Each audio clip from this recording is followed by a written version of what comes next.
Xin Chao, friends.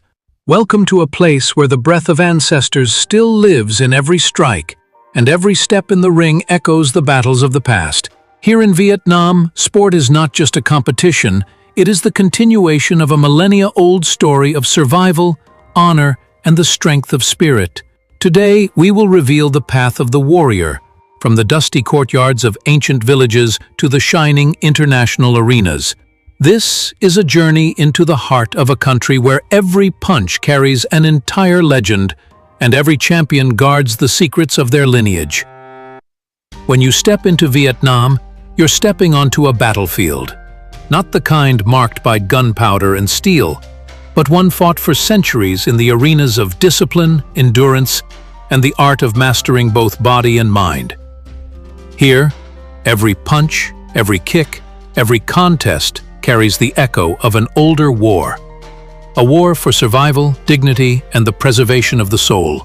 And tonight, you and I are going to travel deep into that heartbeat, through sacred mountains where warriors once prayed before battle, through colonial streets where young boxers fought for honor, and into the rings, the fields, and the waters where Vietnam's spirit of strength has always lived. The roots of Vietnam's sports and martial traditions run deep, deeper than recorded history. Centuries before any written manuals, the people of these lands were already fighters. The rugged terrain, jungles, rivers, mountains, demanded not only resilience but skill. In the Red River Delta, fishermen would return from their catch and practice grappling on the muddy banks, their movements slow and deliberate, imitating the push and pull of the tide. In the Central Highlands, villagers trained with bamboo spears and shields woven from rattan, learning to pivot and strike as naturally as they breathed. These weren't sports in the modern sense, they were survival. And yet, they carried a philosophy. Before picking up their weapons, fighters would bow to the earth, to the mountains, and to their ancestors. This was the earliest form of what would later become Vo Dao, the way of martial arts. An understanding that the body is a tool, but the spirit is the weapon.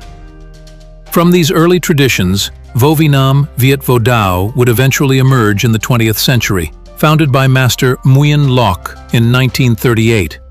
But to understand its birth, you must imagine Vietnam at that time, occupied by colonial powers, its people yearning for a way to reclaim identity. Nguyen Loc's art combined devastating efficiency with graceful agility, high-flying scissor kicks that could take down an armed opponent, low stances that allowed quick evasion, and joint locks so precise they could disable a man in seconds. He believed that martial arts could strengthen not only the body but the will of the people, that a nation united in discipline could never truly be conquered. Vo Vinam students didn't just train, they swore an oath to live with honor, to help the weak, to respect others, and to fight injustice wherever it appeared. It wasn't just combat, it was a moral code, and those who broke it were said to dishonor not just themselves, but their entire lineage.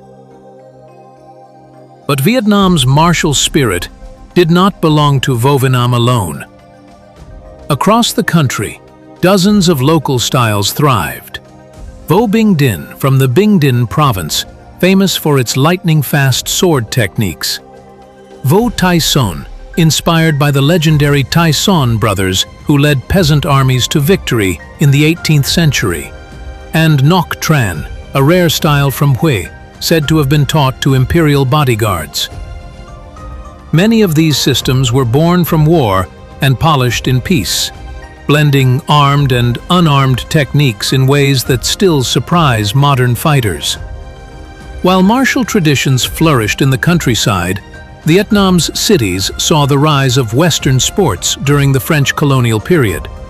Football fields were carved out in the shadows of cathedrals, tennis courts sprung up beside markets, and, in the smoky underground of Saigon, boxing clubs began to gather crowds. Saigon in the 1930s and 40s was a city of contradictions. Elegant boulevards lined with French villas, bustling street markets alive with the shouts of vendors, and, tucked away in dim backrooms, makeshift rings where local fighters clashed. One such fighter was Tran, the Iron Fist Fook, a dock worker with no formal training who became a city legend. His training regimen was brutal, hauling 50-kilogram rice sacks at the port for hours, then sprinting barefoot through the alleys until his lungs burned. His punches were said to land like a hammer on wet clay, and he carried an unshakable belief. Before every fight, he visited a small pagoda outside the city to light incense for his parents. He once told a reporter, "A fighter's fists are nothing without the spirit standing behind them." By the 1960s, boxing and martial arts had taken root deeply in both North and South Vietnam. In Saigon, the famous Co Lac Bo Vo Tuat martial arts club became a breeding ground for champions, many of whom later fought internationally. In Hanoi, state-supported sports programs began training athletes in wrestling, judo, and later taekwondo. And yet, even in the modern gym, old traditions remained. Before matches, some fighters would whisper prayers, tie red threads around their wrists, or tap the floor 3 times to wake the spirits of past warriors. Outside the cities, martial arts still thrived in their most traditional form. In Binh Dinh province, annual festivals saw fighters dressed in historical armor, reenacting legendary duels. In coastal Quang Ngai, boat racing teams trained year-round, their oars cutting the water with the precision of sword strikes.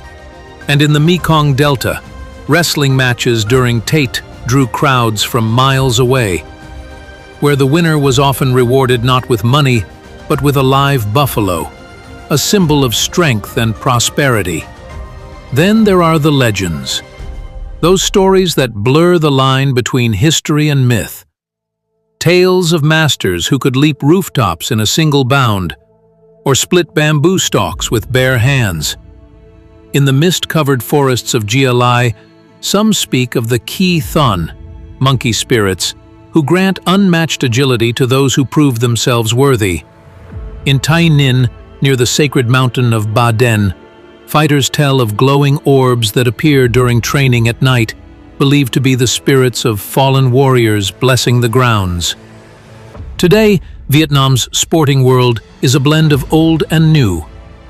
Fighters compete in MMA cages in Ho Chi Minh City, Vo Vietnam practitioners perform at international tournaments in Paris and Los Angeles, and boxers carry the red flag with yellow star into Olympic arenas. Yet, beneath the modern spectacle, there is still the same heartbeat, the same oath, the same bow to the ancestors, the same belief that victory is only meaningful if it honors those who came before. And so, as the neon lights of the cities fade into the misty passes of Hai Van, as the roar of motorbikes gives way to the quiet rhythm of oars on the Mekong, we see it clearly. The story of Vietnamese sport is not just about wins and losses. It is about resilience, about dignity, about the unbroken chain that connects the farmer defending his land, the master teaching discipline in a mountain dojo, the dock worker turned boxer in colonial Saigon, and the young athlete stepping into the ring today. This is Vietnam's spirit of strength. If you've traveled with us this far, you've already felt it. And if you want to keep walking this road, to hear more of the untold, the mysterious, the inspiring, subscribe to Hop Coast, because this is only the first round. The next stories will take us even deeper, to places where myth walks alongside reality, and where every fight carries the weight of centuries.